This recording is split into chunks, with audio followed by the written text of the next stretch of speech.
Magandang araw po mga mahal naming taga-subaybay. May tanong po ako sa inyo. Paano po kayo magiging peaceful sa kabila po ng uncertainty dito po sa mundo? At para talakayin po yan, makakasama po natin ang kapatid na Mark Angelo Camillo. Hello po. Magandang araw po sa inyo, kapatid na Venice, at sa inyo din po na hindi nagsasawang sumubaybay sa programang Gabay sa Mabuting Asal. Opo ka, Maki, di ba? Ang dami Opo. nating nababalitaan ngayon. Opo. Mga uncertain na nangyayari. Opo, Biglang pagtaas ng mga produkto. Opo.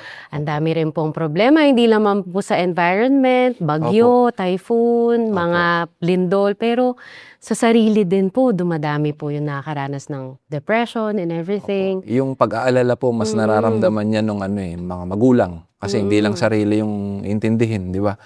Yung sambahayan pa nila, ano ang kakainin, ano ipang-aasikaso, paano yung hinaharap, dahil sa mga nangyayari. Kasi bigla-bigla dumarating. Pero caught off guard. Opo. Di ba po? Tatalakayin po natin yan kasi para makapagbahagi naman tayo ng tatag at makakuha po ng inspirasyon ng mga nanonood na kahit uncertain, pwede tayong maging payapa. Yes, posible po yun na maging payapa kahit na uncertain ang mundo.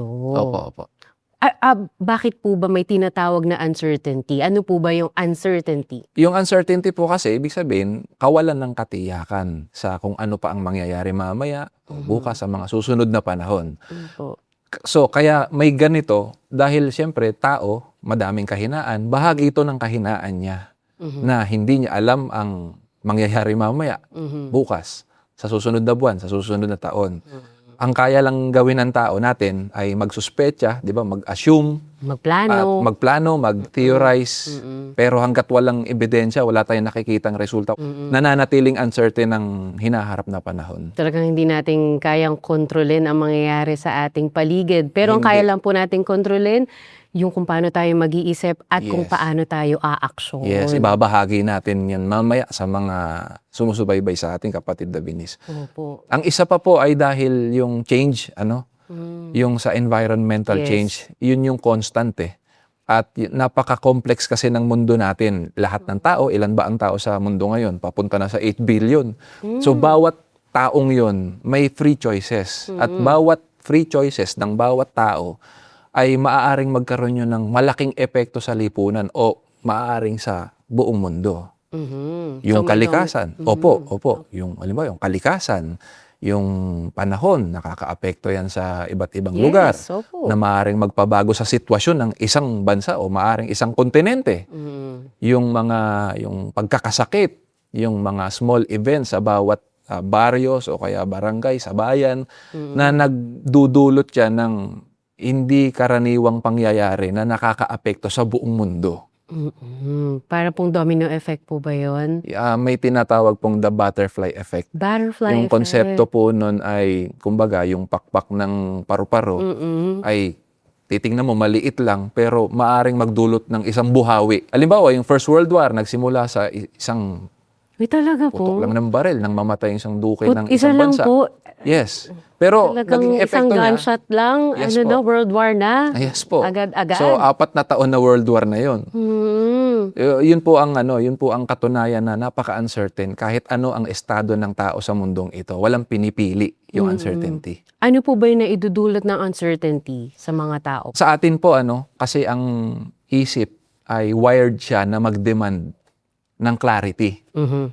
Pagka may uncertain na may ina-anticipate ka, tapos uncertain ka. Tapos first time mo siya ma-encounter. Nakabaka-baka nun. Yes, mayroon kang uncomfortability. Hindi ka komportable doon. Naghahanap yung isip natin ng clarity at ng certainty. Natural yun na reaksyon ng tao. We are wired kasi to protect ourselves. Opo. Kaya kapag may uncertainty, na-anxiety. Opo. Magkatunog po yun. Oo nga. Opo. Ano pa po yung na idudulot po ng uncertainty po? Natural, anxiety. Tungkol ito sa mga hinaharap na bagaman hindi pa nangyayari. Pero ina-assume mo na mangyayari.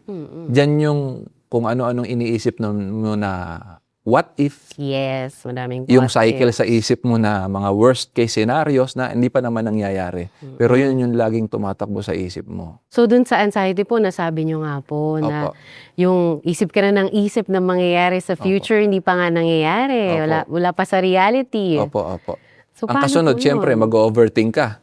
Yes. Pag overthinking Ang ka dami na, po niyan. opo, pag nag-overthink ka na, flooded ka na ng mga impormasyon na hindi mo na alam kung ano uunahin mo. Ang kasunod naman, magiging o mahahantong ka dun sa indecisiveness, di ka na makapagdesisyon. Kasi ang dami mong information na binamasa. O sige nga, kunyari, gusto kong palaguin yung negosyo ko. Paano to? Mag-analyze ka. Oo, paano to mananatili 100 years from now? So TikTok ka, Google ka, Yes. yung ganyan. So, Pero may mga tao na nahuhulog dun sa tinatawag na analysis paralysis. Hanggang pag-a-analyze na lang. Pero lahat ng nakikita niyang resulta, puro para sa kanya. Mali, baka di magtagumpay. Kaya puro pag-a-analyze, puro pagpaplano, pero takot siyang magdesisyon. boka-boka lang. Yes, Hindi na yes po. maka-action. Yes po, yes po. Dahil nga, uncertain. Gusto niya Opo. sana makasure siya, kaya lang, uncertain talaga. Opo, opo. So, paano po yun? Di ba pwedeng umaksyon na lang po?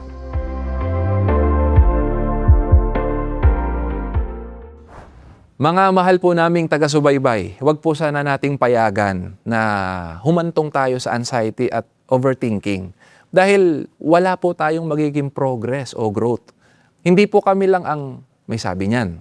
Pakinggan po ninyo ang aming babasahin. Dito po sa Pilipos 4, ang talata po ay 6. So never allow yourselves to get uptight and anxiously concerned about anything, but in every situation, you must earnestly continue to plead with God in prayer about your problem and the needs you have. And be sure to thank Him for the way He will work everything out, for His great interest in you, and for His many blessings of both the past and present. Napansin po ba ninyo kung bakit hindi natin dapat payagan na humantong tayo sa overthinking at anxiety dahil sa uncertainty sa buhay? Dahil may mga napakabisang solusyon po na itinuturo ang Biblia. Una po, ang sabi po sa ating binasa, never allow yourselves to get uptight o ninenervyos and anxiously concerned about anything o balisang nababahala sa anumang bagay. Maaari po kasi nating kontrolin ang ating reaksyon na dulot po ng emosyon, katulad po ng takot o lungkot. Pangalawang solusyon po, katulad po ng inyong narinig, in every situation, katulad po ng uncertainties, you must earnestly continue to plead with God in prayer about your problem and the needs you have. Ang Panginoong Diyos lamang po ang makapagbibigay ng garantya sa anumang pangangailangan natin sa gitna ng mga uncertainty sa mundong ito. Ang totoo nga po, wala tayong mapapakinabang sa pag-aalalay, pati sa pagkabahala, hindi po nito mapapahaba ang ating buhay. Baka nga makapinsala pa nga po sa atin. Ganito po ang pahayag naman ng Panginoong Hesukristo dito po sa Mateo 6, mga talatang 27 at talatang 25. And who of you by worrying and being anxious can add 1 unit of measure, cubit, to his stature or to the span of his life? Therefore, I tell you, stop being perpetually uneasy, anxious and worried about your life, what you shall eat or what you shall drink, or about your body, what you shall put on. Is not life greater in quality than food, and the body far above and more excellent than clothing?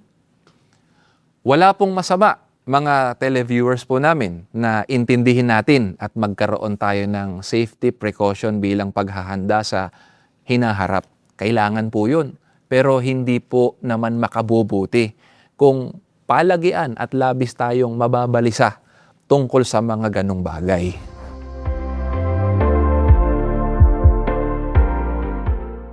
Ano pa po ba yung mga nagiging problema po kapag may uncertainty? Yung iba po ay naghahanap ng diversion o nagkakaroon ng avoidance, iniiwasan yung problema. So para makaiwas, dinidistract yung sarili. Naglalaro, wala namang problema doon. Kaya lang yung iba ay sa paglalaro, kung may pamilya, hindi na niya naaasikaso yung pamilya niya o yung pag-aaral niya. Tumatakas siya, escape. Yes. Ang masama pa, yung iba bumabaling sa bisyo, naglalasing, gumagamit ng ipinagbabawal na gamot. Yung iba, ginajustify pa yung tungkol sa pagmamariwana para daw makatakas sa problema. Ang totoo, nadadagdagan lang yung problema. Yeah, pinalalala lang. Opo. So ano po bang dapat gawin pag ganun?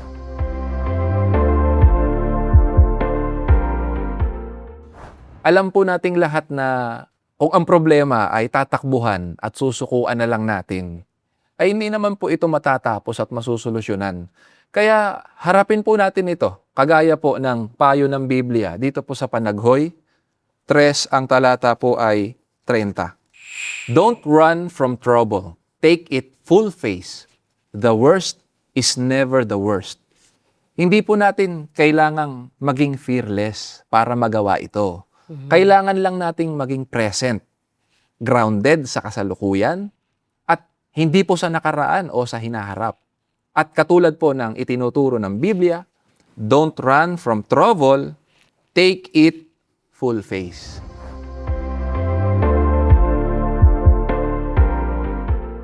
So parang gito po ba yun, kapatid na Maki? So first, i-acknowledge mo na nakakaramdam ka ng uncertainty, na pagdaraanan mo yun, na Kailangan anxious po ka. yun. Mahalaga po yun. Opo. Pero tapos, i-challenge mo yung thoughts mo na hindi ako dapat makontrol nito para hindi ako ma-anxious, mag-overthink. Opo. Diba? Dapat po. Opo. At i-kontrolin na huwag kang mag-escape, huwag mong takasan. Opo. So, haharapin mo talaga po siya. At Opo. makakatulong po sa mga sa audience po natin kung ihiwalay po natin yung facts sa assumptions. Opo. Kasi kapag dadamihan natin yung assumptions natin, mas nadami yung i-overthink natin. Pero kapag ano lang tayo sa facts at makokontrol natin kung ano lang yung dapat nating gawin, yun po yung makakatulong sa atin para ma-handle po natin yung nararamdaman nating nervyos, di ba po? Opo. Opo. Ano pa po ba yung iba? Parang meron pong mga ibang tao dahil nga po sa dami ng uncertainty, Opo. nagiging hopeless na po sila. Nawawalan na po sila ng pag-asa. Ayoko na. Yan Ayoko po na yung, talaga. yan Pagod po na ako, yung- ganyan. Yan po yung kinahahantungan ng pakiramdam niya, no? Wala nang makakatulong sa kanya, Mm-mm. na para sa kanya, pati sarili niya, hindi na siya kayang tulungan. Mm-mm. Yung, kaya, isa to sa sintomas ng depression yung hopelessness. Pakiramdam niya, dahil nga sa uncertain, madami siyang sinusubukang paraan, nag-a-advance siya ng plano, dahil nga, baka ganito mangyari, baka ganyan ang mangyari. Pero dahil sa madami ang nangyayari, katulad ng mga bad news nga na binanggit nyo kanina, pakiramdam niya walang direksyon yung ginagawa niya. Kaya nawawalan siya ng motivation na gawin yung mga plinano niya. Umantong siya sa hopelessness. Yung lost na. Opo. So, paano pong gagawin kapag ganun po?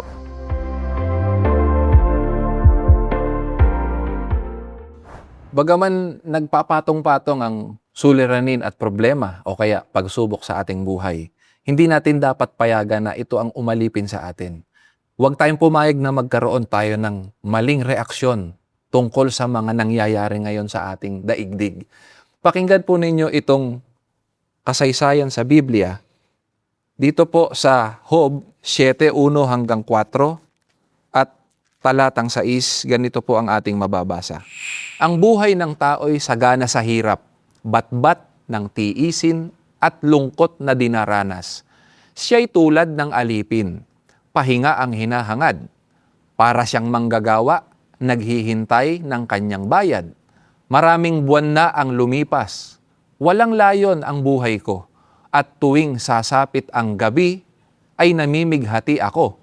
Ang gabi ay matagal. Wala ng umaga. Di mapanatag sa higaan at palaging balisa. Mga araw ng buhay ko'y mabilis na nalalagas. Pag-asa ko'y lumalabo at matuling tumatakas. Ang tao po ay mayroong breaking point. Dito po nagko-collapse ang kakayahan ng tao na mag-cope sa physical, mental at emotional stress. Kaya nakakapagsalita ang tao ng mga bagay na naghahayag ng kawalan ng pag-asa. Bunga ng patong-patong na dalahin sa buhay, mga araw ng buhay ko'y mabilis na nalalagas, pag-asa ko'y lumalabo, at matuling tumatakas. Sa anong reaksyon pa maaaring mahulog ang isang taong nawalan ng pag-asa? Kaya dapat lang na hindi tayo pumayag, na hindi tayo composed sa panahon ng uncertainties. Dito pa rin po sa Job, sa mga talatang 11 naman, 15 hanggang talatang 16. Ako'y hindi mapipigil na magbuka nitong bibig upang aking ibulalas ang laman ng aking dibdib. Kaya nais ko pang ako ay sakalin at mamatay, kaysa patuloy na mabuhay sa ganitong kalagayan. Ako'y hirap na, ayaw ko nang mabuhay. Iwan mo na ako. Wala rin lang kabuluhan.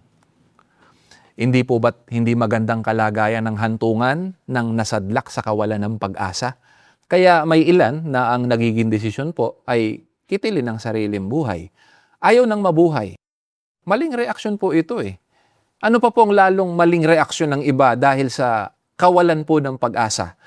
Ayaw na rin po nila sa Panginoong Diyos. Katulad nga po ng ating nabasa, iwan mo na ako. Wala rin lang kabuluhan. Kaya, i-check po natin ang sarili natin kung kumusta po ba tayo kapag nahaharap tayo sa uncertainties. Ano po ang ating reaksyon?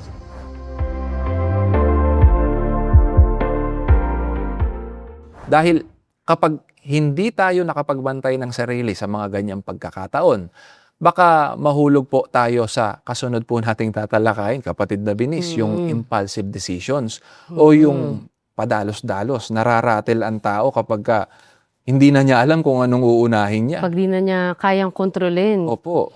So parang hindi po naman po dapat na kontrolin natin ang lahat. Ang Opo, kailangan hindi po magtiwala tayo Opo. dun sa nakakapag-control ng lahat-lahat ng Panginoong Diyos. Ang Panginoong So Diyos sa Kanya yun. po tayo mga hawak. Nga rin po natin lagi po natin siyang makasama. Opo. Ito po yung bigla ang pagdedesisyon para lang matapos na yung discomfort. Yeah. Kagaya nga ng binanggit natin kanina, pagka may uncertainties, hindi mapanatag yung isip ng tao, hindi siya komportable. So, para mawala yon, kung ano pa baga yung ginagawa niyang hakbang, hindi na pinag-iisipan ng maayos yung gagawin niya. Kasi parang bahala na. Opo. Ito na to, try ko na to. Ganun po, Opo. no? Opo. So, kailangan po talaga mag-iingat tayo sa mga ganun. Huwag tayong padalos-dalos sa Opo. ating desisyon. Tungkol po dyan, kapatid na Binis, ay may ipinapayo pa rin ang Biblia, higit sa lahat. Tungkol dyan sa paraan ng pag-iisip natin, yung thought process natin, pagka humaharap tayo sa mga ganyang sitwasyon.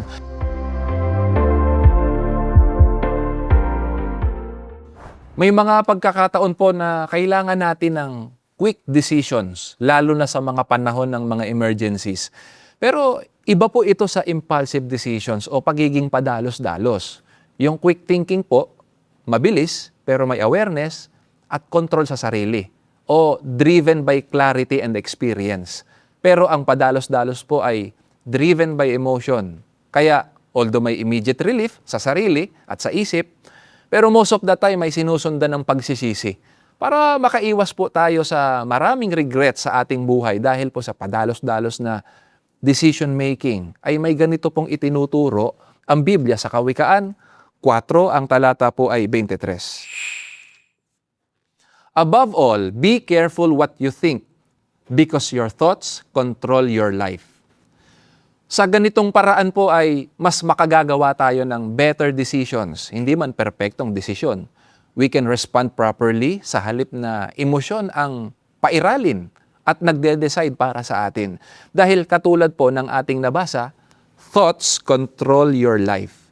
Kaya napakahalaga po na maging maingat tayo sa kung paano tayo mag-isip, yung thought process po natin sa bawat sitwasyon. Dahil dito po nagmumula ang ating paraan on dealing with uncertainties.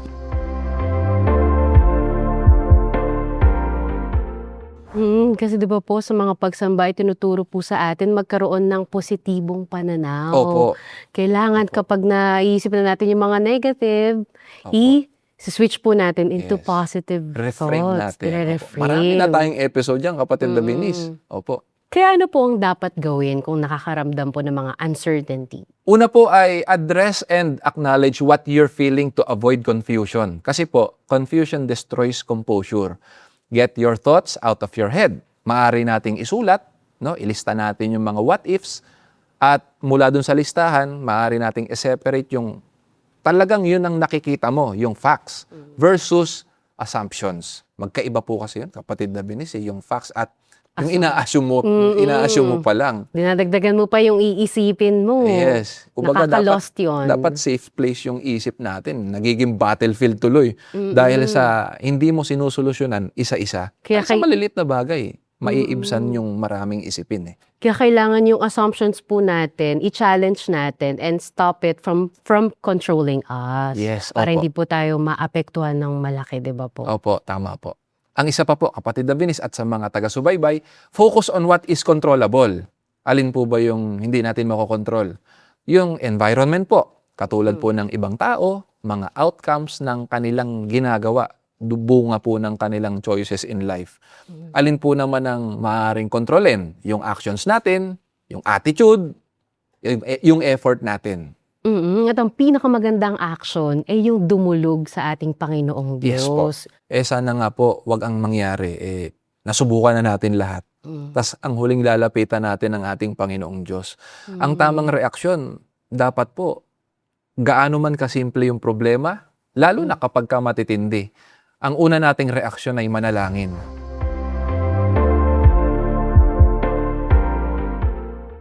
Wag po nating pabalikatin mag-isa. Ang isa sa dapat po nating tanggapin at i-acknowledge sa ating sarili ay yung katotohanan po na hindi natin kailangan at kayang pasanin ng mag-isa ang lahat. May ganito naman pong ipinapayo si Apostol Pedro. Sa unang Pedro 5 ang talata po ay 7, pakinggan po ninyong mabuti. Tell God about all the things that make you sad or afraid or angry. Give your thoughts about those things to Him and let them remain with Him. Do this because you matter to Him. Hindi po ba't payapa kapag alam natin at kumbinsido tayong ang hinihinga natin ng tulong ay yung tunay na makatutulong at makauunawa sa atin? Wala pong ibang nagtataglay nito kundi ang ating Panginoong Diyos. Hindi na po natin kailangang humantong pa sa natalakay po natin kanina na breaking point bago tayo humingi ng tulong sa Panginoong Diyos. Gaano man po kasimple o katindi ang inaalala natin sa hinaharap na panahon na nagdudulot po sa atin ng takot, ay matutunan po natin sa Panginoong Diyos tayo naglalagak ng tiwala. Ang sabi pa nga po sa ating binasa, tell God about all the things that make you sad or afraid or angry. Give your thoughts about those things to Him and let them remain with Him. Ganyan po ang tunay na pagpapasa Diyos. Pagka nasabi na natin sa Panginoong Diyos sa pamamagitan ng panalangin, dapat ang naging kapalit ay inner peace. Dahil ang Panginoong Diyos ang lulunas sa lahat nating suliranin. Sapat po ang mga katotohanan ito para magkaroon tayo ng inner peace kahit pa maraming uncertainty sa mundong ito. Dahil ang Panginoong Diyos po ang makapangyarihan sa lahat. Walang imposible sa Kanya. Kaya siya rin po ang tunay na may magagawa para sa ating kapakanan.